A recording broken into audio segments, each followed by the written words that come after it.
ಎಲ್ರಿಗೂ ನಮಸ್ಕಾರ. ನನ್ನ ಹೆಸರು ಗೌರೀಶ್. ಆಲ್ರೆಡಿ ನೀವು ತಮ್ಮನೆಲ್ಲಲ್ಲಿ ನೋಡಿದಿರಲ್ವ, ಆ ರೀತಿ ಆ ಬೋಟ್ ನೆಕ್ ಆ ಶೇಪ್ ಏನಿರುತ್ತೋ ಆ ಶೇಪು ತುಂಬ ಚೂಪಾಗಿ ಶಾರ್ಪಾಗಿ ಬರಬೇಕಂದ್ರೆ ಅದಕ್ಕೆ ಒಂದು ಸಿಂಪಲ್ ಟೆಕ್ನಿಕ್ ಇದೆ. ಆ ಟ್ರಿಕ್ಸ್ನ ತಿಳಿಸ್ಕೊಡ್ತೀನಿ ಈ ವಿಡಿಯೋನ ಪೂರ್ತಿಯಾಗಿ ನೋಡಿ, ನಿಮಗೆ ಕ್ಲಿಯರಾಗಿ ಅರ್ಥ ಆಗುತ್ತೆ.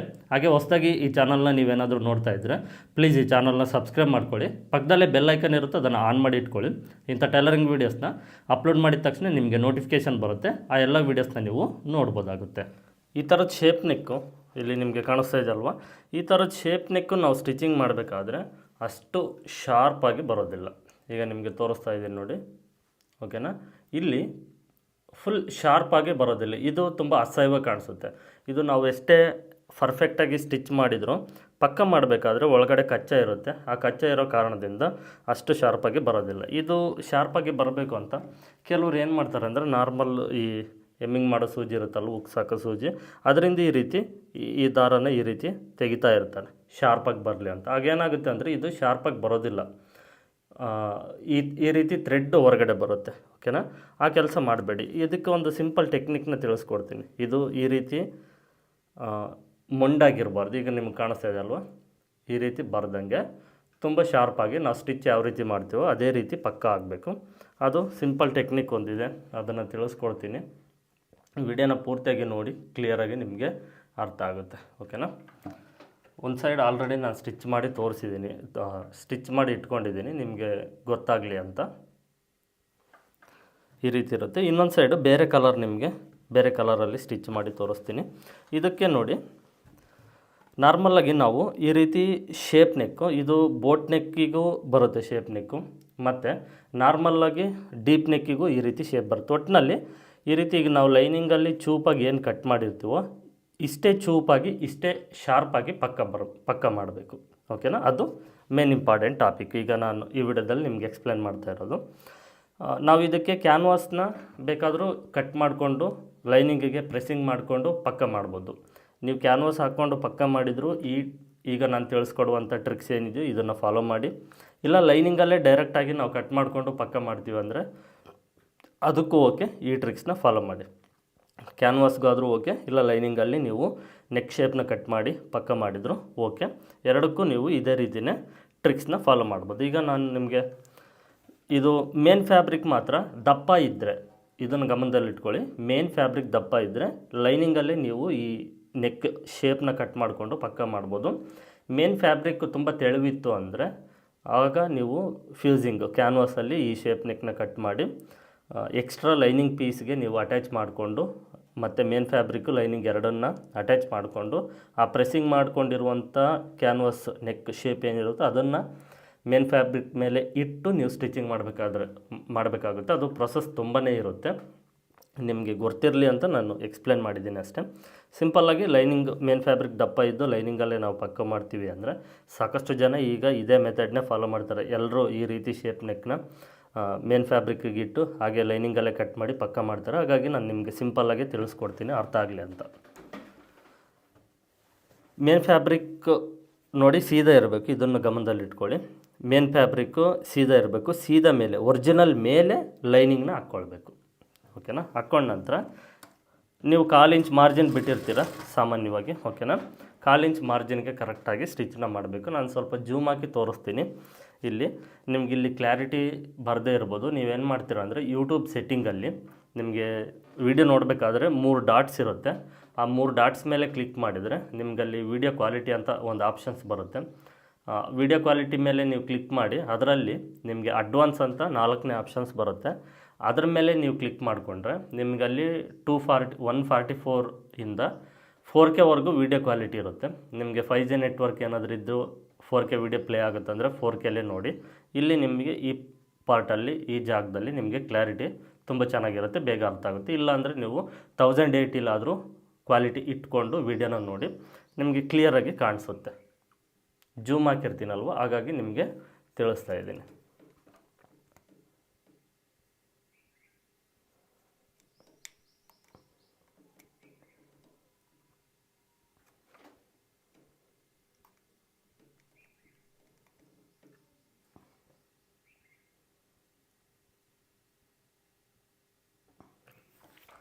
ಫುಲ್ ಜೂಮ್ ಹಾಕಿದ್ದೀನಿ, ಓಕೆನಾ. ನೋಡಿ, ಈಗ ನಾವು ಈ 1/4 ಇಂಚ್ ಮಾರ್ಜಿನ್ ಏನಿರುತ್ತೋ ಆ 1/4 ಇಂಚ್ ಮಾರ್ಜಿನ್ಗೆ ನಾರ್ಮಲಾಗಿ ಸ್ಟಿಚಿಂಗ್ ಮಾಡ್ತೀವಿ.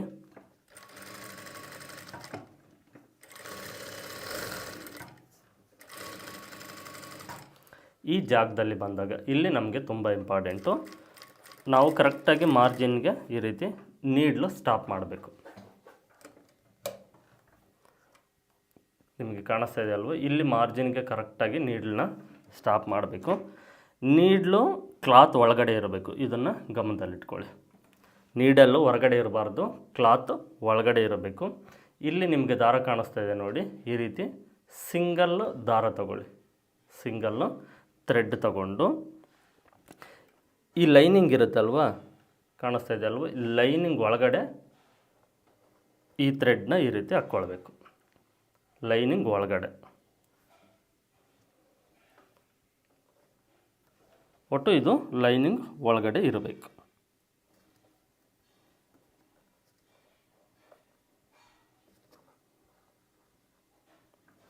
ಇಲ್ಲಿ ಮಾತ್ರ ಲೈನಿಂಗ್ ಒಳಗಡೆ ಇರಲಿ. ಈಗ ಓಕೆ, ಇಲ್ಲಿ ಲೈನಿಂಗ್ ಒಳಗಡೆ ಈ ಥ್ರೆಡ್ನ ಹಾಕ್ಕೊಂಡ ನಂತರ ಓಕೆನಾ, ಥ್ರೆಡ್ ಹಾಗೇ ಇರಲಿ. ಒಂದು ನೀಡ್ಲನ್ನ ಈ ರೀತಿ ಮುಂದೆ ತೊಗೊಂಬನ್ನಿ. ಒಂದು ನೀಡ್ಲು ತಗೊಂಡು ಬಂದರೆ ಈ ಥ್ರೆಡ್ ಏನಾಗುತ್ತೆ ಅಂದರೆ ನೋಡಿ, ಈ ರೀತಿ ನೀಡ್ಲ್ಗೆ ಲಾಕ್ ಆಗುತ್ತೆ. ಕಾಣಿಸ್ತಾ ಇದೆ ಅಲ್ವಾ, ಈಗ ಇದು ನೀಡಲ್ಗೆ ಲಾಕ್ ಆಗಿದೆ. ಈ ರೀತಿ ಇದನ್ನು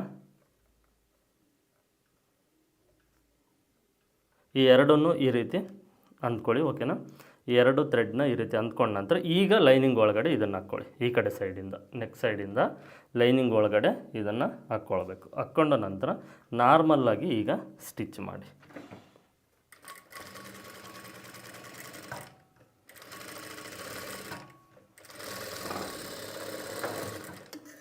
ಸ್ಟಿಚ್ ಮಾಡಿದ ನಂತರ ಎಕ್ಸ್ಟ್ರಾ ಮೇನ್ ಫ್ಯಾಬ್ರಿಕ್ಕು ಕಟ್ ಮಾಡ್ಕೊಳ್ಬೇಕು.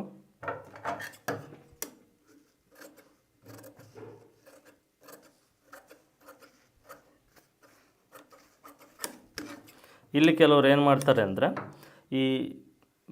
ಇಲ್ಲಿ ಓಕೆನಾ, ಈಗ ನೋಡಿ ಇದು ಶಾರ್ಪಾಗಿ ನಾವು ಹೊಲಿಗೆ ಹಾಕಿದ್ವಲ್ವ ಅದೇ ರೀತಿ ಬರುತ್ತೆ. ಇಲ್ಲಿ ಕಟ್ ಮಾಡ್ತಾರೆ, ಅಂದರೆ ಈ ಮಾರ್ಜಿನ್ ಕ್ಲಾತ್ ಜಾಸ್ತಿ ಇದೆ ಅಂತ ಈ ರೀತಿ ಕಟ್ ಮಾಡ್ತಾರೆ.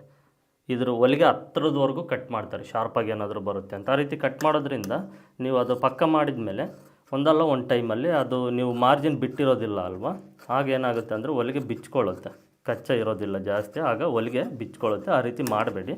ಸೂಜಿಯಿಂದ ಪಕ್ಕ ಮಾಡೋದು, ನಾನು ಫಸ್ಟೇ ತೋರಿಸಿದ್ನಲ್ವ ಆ ರೀತಿ ಮಾಡೋದು, ಮತ್ತು ಈ ರೀತಿ ಈ ಕಚ್ಚಾ ಏನು ಬಿಟ್ಟಿರ್ತೀರಿ ಇದನ್ನು ಹೊಲಿಗೆ ಹತ್ರದವರೆಗೂ ಕಟ್ ಮಾಡೋದು, ಆ ರೀತಿ ಕೆಲಸ ಮಾಡಬೇಡಿ. ಈಗ ಈ ರೀತಿ ಥ್ರೆಡ್ ಕಾಣಿಸ್ತಾ ಇದೆ ಅಲ್ವ, ಈ ರೀತಿ ಥ್ರೆಡ್ನ ನಾವು ಫಸ್ಟ್ ಹಾಕ್ಕೊಂಡು ಈಗ ಇದನ್ನು ಪಲ್ಟಾಯಿಸ್ಕೊಂಡ್ರೆ ನೋಡಿ, ಇಲ್ಲಿ ಥ್ರೆಡ್ಡು ನಿಮಗೆ ಪಲ್ಟಾಯಿಸ್ಕೊಂಡ್ರೆ ಥ್ರೆಡ್ ಕಾಣಿಸುತ್ತೆ.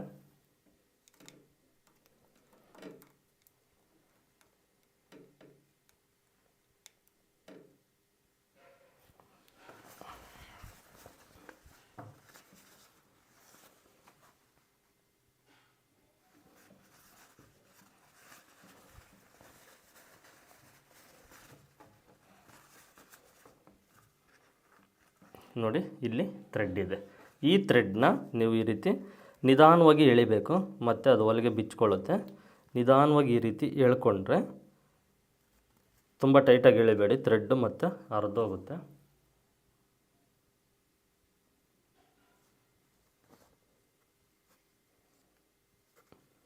ಕಾಣಿಸ್ತಾ ಇದೆ ಅಲ್ವಾ, ಈ ರೀತಿ ಸ್ವಲ್ಪ ಟೈಟಾಗಿ ಎಳೆದು ಇದು ಹಾಗೇ ಇರಲಿ.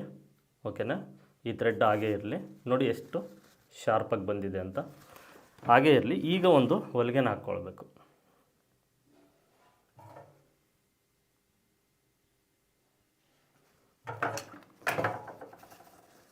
ನೀವು ಕ್ಯಾನ್ವಾಸಲ್ಲಿ ಪಕ್ಕ ಮಾಡೋದಾದರೂ ಸೇಮ್ ಇದೇ ರೀತಿಯೇ ಥ್ರೆಡ್ ಹಾಕ್ಕೊಂಡು ನೀವು ಅದನ್ನು ಪಕ್ಕ ಮಾಡ್ಕೊಳ್ಬೋದು. ಇಲ್ಲ ಲೈನಿಂಗಲ್ಲೇ ಆದರೂ ಸೇಮ್, ನೀವು ಯಾವುದೇ ರೀತಿ ಪಕ್ಕ ಮಾಡೋದಾದರೂ ಮೆಥಡ್ಡು ಸೇಮ್ ಇರುತ್ತೆ, ಯಾವುದೇ ಬದಲಾವಣೆ ಇರೋದಿಲ್ಲ. ಅದನ್ನು ನೆನಪಿನಲ್ಲಿ ಇಟ್ಕೊಳ್ಳಿ.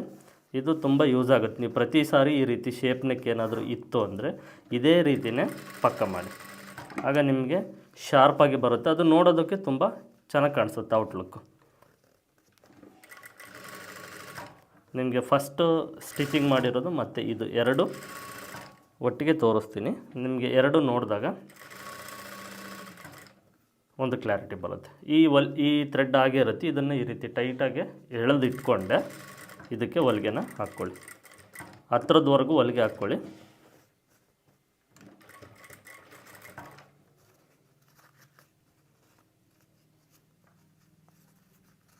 ಇದು ಜನರಲಾಗಿ ಶರ್ಟ್ ಸ್ಟಿಚಿಂಗ್ ಮಾಡಬೇಕಾದ್ರೆ ಕಾಲರ್ ಪಕ್ಕ ಮಾಡೋದಕ್ಕೆ ಜೆಂಟ್ಸ್ ಟೈಲರು ಈ ಟ್ರಿಕ್ಸ್ನ ಯೂಸ್ ಮಾಡ್ತಾರೆ. ಅದು ನಮಗೂ ಯೂಸ್ ಆಗುತ್ತೆ.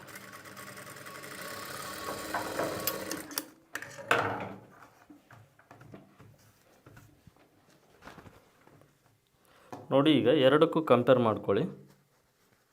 ಈ ಹೊಲಿಗೆ ಈ ದಾರ ಏನಿಲ್ಲ, ಈಸಿಯಾಗಿ ಇದು ರಿಮೂವ್ ಮಾಡ್ಬೋದು.